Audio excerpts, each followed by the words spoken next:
RVA's Region Social Enterprise Show. On the Mic with Mike King Biz, delivering food for thought. To find out more about the dynamic host of On the Mic with Mike, please visit his website at mikekingbiz.com. On the mic with Mike. On the mic with Mike. On the mic with Mike. I'm on the mic with Mike. He's like a guru. No, he's a businessman with a great radio show. And he supports the nonprofits. Watch the show and grow. Ladies and gentlemen, welcome back to On the Mic with Mike. Mike King here. I'm a little raspy today. Sorry about that. This is part of the Mike King Biz Media Network, ESPN Richmond 106.1, International Business Growth Radio. That is Saturdays, 10 a.m. Eastern, as well as The Breeze, VA Breeze with Bill Bevins, Bud Myers, Elise Jordan, who is over there doing big things. Okay, what we do is we talk to the best and the brightest. We got the man in the building, Dr. Casey, Chesterfield County's finest, is here. Welcome, sir. Good afternoon, my friend. I'm always talking to you in other places. This is the first time in studio. That is correct. That is correct. Welcome. And thank you for having it in Chesterfield County. You know what? Let's not say that too loud, because, Anthony Romanello and those folks over there where I live in Henrico, they get a little touchy because I spend a lot of time over here. Shout out to Danielle Fitzhugh in the Chesterfield Chamber. It really did help my business. So you want to do business in Chesterfield, you want to thrive, Chesterfield is the place. All right, so Dr. Casey is here. Really quickly, let's get the elevator pitch for Chesterfield out of the way, sir. So my elevator pitch is, yes, sir. One, I like driving short distances to do business, and so this was a nice short drive, and beautiful offices out here in Moorfield Drive.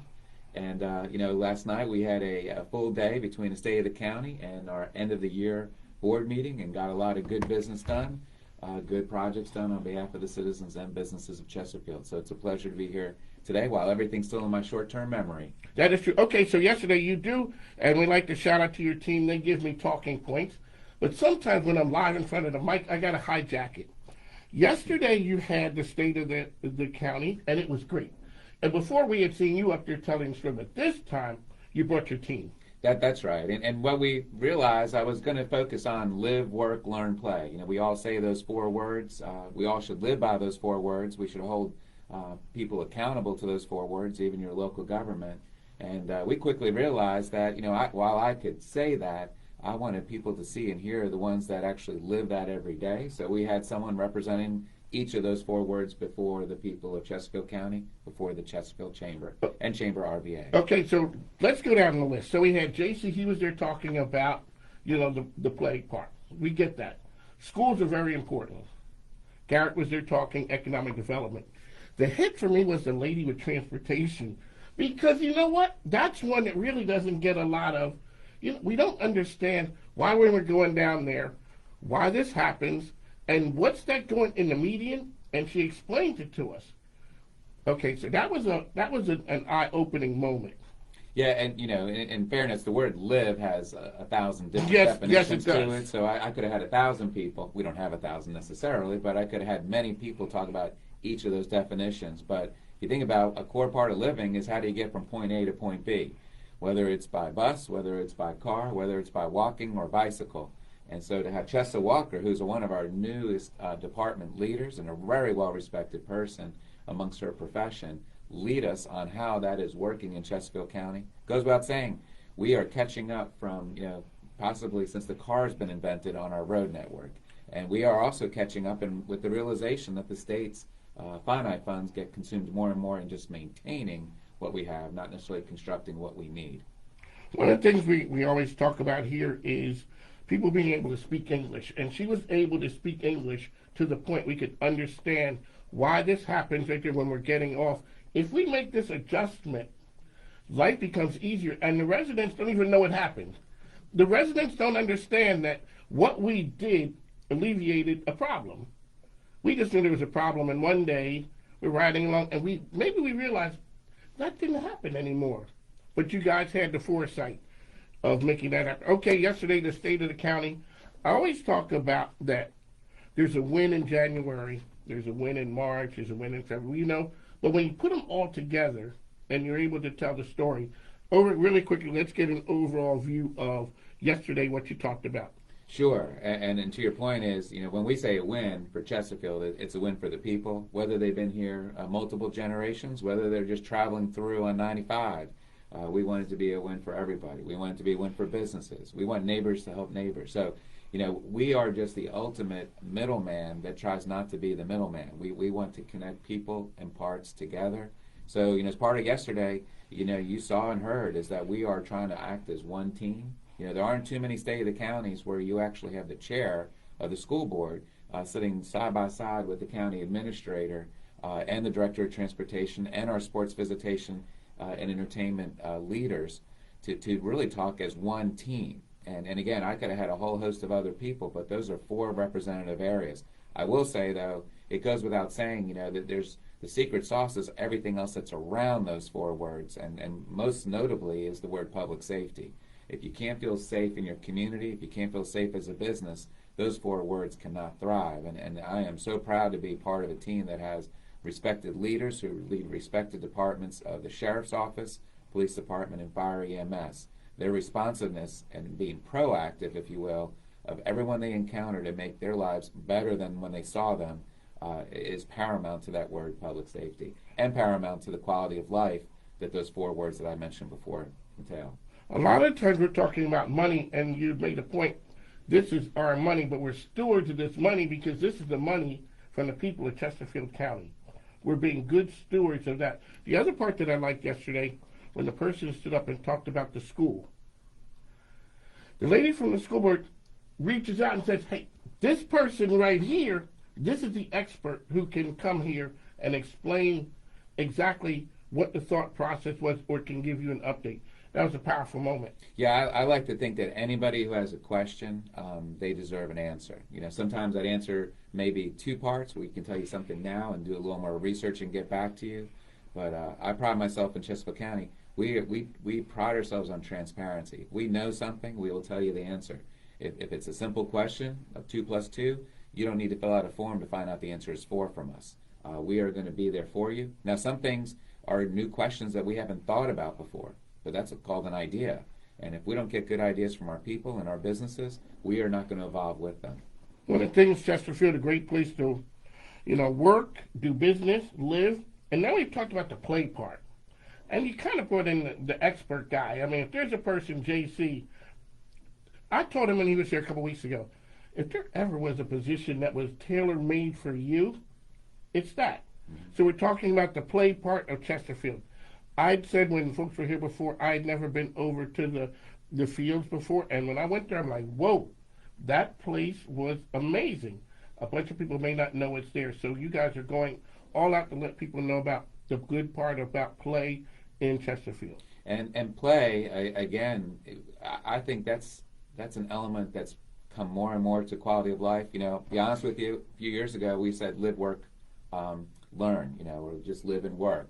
The word play is actually a new word to it. And the word play, you know, if you think about it, that's where your memories are made. Yes. You know, nothing against work. You know, I try not to remember everything about work and nothing about, you know, learning. You know, in school I learned things, but the memory making, the memories that you share with families and friends, the ways for mental health and wellness programs, and just lending yourself to being not, whether you want to be a participant or a spectator, whether you want to just have a solace walk along a river's edge, or you know, ride a mountain bike through a trail, whether you want to be part of a sports tournament weekend with you on the home team or your child on a home team or grandchild, all of that is the word play. You as the customer, you as the citizen, define what play means to you, and we are going to do our best to bring that experience to you. Experience is what we're talking about. We got Dr. Casey in the building right here on the mic. Mike, the best business radio program around, tourism. When we talk about tourism, it's the fluffy stuff. People come in, they have a good time. Those tourism dollars have a direct impact on the community, the residents. Let's talk about the tourism aspect and what you guys were thinking when you created the department and brought JC on board. So, you know, one, I'll give a shout out to the entire region. You know, we try and work as well. You know, when someone's visiting us from afar, they don't know our geographical lines. They're coming here because, you know, one, we have the facilities, We have the hospitality as a region. We have attractions when they're not, involved with something that's related to their specific event, if it's sports. So we want to make it a whole package deal. And we actually say, come to the fields, stay for the fun. That's sort of Chesterfield's mantra right now. But the region, in essence, has the same thing. And so we want the visitor to have a great experience, because today's visitor may be tomorrow's business investor tomorrow. Maybe somebody who's going to send their child to college in this area, or when they tell their children, where do you want to go to work, with that talent that you're bringing to an area, where do you want to be? They're going to come to the region, and the region competes well for that talent, for those experiences. So, what for Chesterfield specifically, we have our complement of ways to make a visitor experience, a sports visitation well. We just approved last night probably over 600 hotel rooms in the Chesterfield area, and what could be conference facilities that would make the largest conference space in Central Virginia. So this is a game changer. We are in the entertainment business, we're in the hospitality business, and the businesses of Chesterfield or the region are the underlying beneficiaries, because a customer of Chesterfield is really a customer of a business. Dr. Casey in here dropping nuggets of knowledge on us. So yesterday you talked about, and Garrett had talked about, big accomplishments. They're the big accomplishments, so we're talking Springline, we're talking Lego, but man, there are a bunch of smaller ones every day that happen that don't get that fanfare, but really are the backbone of what's happening in the Chesterfield ecosystem. Let's talk about some of those wins and why that's so important. So, as was presented yesterday, and economic development, at least recently in Chesterfield County, could be the entire consumption of a board meeting or a state of the county. And while we've had nice monthly announcements probably every month over the last 2+ years, those are the big attractions. Those are the ones that are bringing in lots of investment, lots of jobs of quality.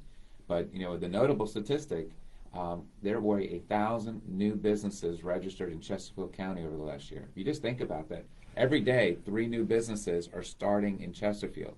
I like to think that those businesses that may start small could be just one person, but it's somebody who's going to maybe then grow that job to another job. So if every business of those 1,000 starts with one person, and some started with many more, of course, but if everyone starts with one person of those new businesses and they realize a month or 2 in they're getting going, they need to hire somebody else, well, that's 1,000 new jobs just right there on that part. That would be a big announcement. And so it's the small stuff that we get just as much credit for. We got accolades to start our meeting yesterday of our commercial inspections unit, that people from out of the area, when they do a construction project, a commercial construction project in Chesterfield, they are just blown away with how the process that we have is suited and it works well, follow all the regulations, but suited to enable them to go from start to finish as quick as possible. I don't have to tell you, but time is money. If I have a bank loan, I need to start making some money in the cash register. We are getting those businesses' cash registers tuned up quickly. One of my Dr. Casey here with us. The word on the street, Chesterfield is open for business. It is easy. So when you look at 1,000 businesses, people don't necessarily have to start a business where they live. They made a conscious choice to do business and start it in Chesterfield. That just says something about the culture of the county there. Okay, so let's run through a couple of the big ones. Springline, what exactly is that? Springline is just a new concept where we've taken a model of mixed use but then perfected it. We're learning, businesses are learning, you spend money to make money. So Springline is again going to be over 300,000 square feet of office space, and there is a demand for office space still, quality office space. It's going to have mixed use apartments with the parking decks embedded in them. We're not going to have the sea of asphalt that you may see in traditional retail shopping centers. You're going to have the retail on the first floor, people living above it. You're going to have this new hotel, a Hilton, as it was announced yesterday, is going to be coming to Chesterfield. You are going to have spaces reserved for an entertainment venue. What that may be is going to be best and complementary to the area. So if you talk about live, work, learn, play, you're going to be able to do all of that within about a 300-yard distance from your front door. So we had the lady from the school board, gave a shout out to Dr. Doherty, who was there. When I had him on the program before, I asked him, we're talking about keeping Chesterfield schools at the top. I asked him, when we came back from COVID, what did we have to teach the kids? And I'm thinking, reading, right? He said we had to teach them how to engage with each other. They didn't know they had been sent home, and we had to sort of figure that out. What's the plan to keep Chesterfield schools on top and moving? Because, you know, an educated workforce is what you guys do and what you guys produce. That takes a lot of work. That takes a lot of community building. Some of the ideas you may have may not be exactly the most popular ones. You guys got to do some convincing to explain to people. So, you know, I'll give schools credit. You know, those teachers did the best they could under the circumstances during COVID. A lot of that workforce is still there. You know, so they are teaching them skills. To Dr. Dari's point, and I concur with them, you know, not just children, adults became disengaged as well. But that goes back to, again, what is the environment we're doing to pull people back out, pull them back into relationships, give them comfort zones. You know, if they need some, you know, health safety standards to kind of acclimate them before they jump right into the pool, then let's do that. So a lot of these activities, the play concept is, again, re-engaging. It's a social aspect of engaging with a neighbor, with a friend, making a new friend, with a family member. There's a resilience factor with people. I'm always amazed by it. And that word resiliency is going to play out, and it's already playing out as we see it. So we are here. On the mic, Dr. Casey is here with us. So you had is there a school opening every year for like the next, like how does that even happen? With a lot of bricks and mortar, that's how it happens. But, you know, I don't have the math on me, but I think just our recent announcement of what we're currently doing is 6,000 more seats of student space. It goes without saying, two things are happening. We are actually not building to the students that are coming in. We only had about 100 new students this last year. So, you know, if you do the math, we are catching up, and we are planning to try and get ahead. I will advocate for the schools, and I think they're intent on doing it. There's a business to the schools and how they design districts to be the most efficient way to allocate all of these 65-plus schools in the most efficient way so a child doesn't spend a long time on a bus and can get a great education. And if we can go in combination of building new facilities to mitigate or negate any trailers anywhere and know where the construction is going to be of new residential that's generating students, and the schools actually do a redistricting, we're getting smarter and smarter. We're recognizing, you know, a lot of the multifamily units, you know, that are 1 or 2 bedrooms do not generate students as much as, say, a single-family house. We have now, I think, only 27% of our households with school-age children. A generation ago, that number was closer to 70%. But again, it's in different parts of the county. Different parts of maybe are growing faster from the reuse of a house. You know, it's not just new construction, but if an older couple was living in a 5-bedroom house and then they downsize, well, that 5-bedroom house is designed for 4 bedrooms with children possibly. So we have to be prepared on all fronts and work together. Dr. Casey, on the mic, we're here.